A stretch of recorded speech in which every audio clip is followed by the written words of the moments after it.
Okay, siyamthanda uJesu. Yes. Siyamazi. Yes. Siyazi ezulwini.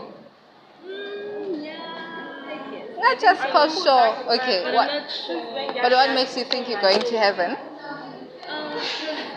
I'm aware of my sins. You're aware of it. So maybe until you are in church, yeah, tanaza and ask for forgiveness and also what is it called? Repentance. Born again. Yeah. You're born again. So you're born again. No, but I'm planning to. When? You don't know tomorrow whether it will come or not. Sonke asazi ne? But I want you to know uJesu uyakuthanda. uJesu has a great plan for your life, for your future. Then ngicela uthathe decision. Because nayo into ezoshintsha impilo yakho.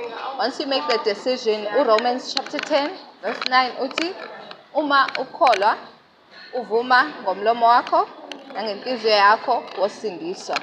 That is, if you confess with your mouth and believe in your heart that Jesus Christ died for your sins and he is born, he rose again, and so that you may be born again. That will make a huge difference.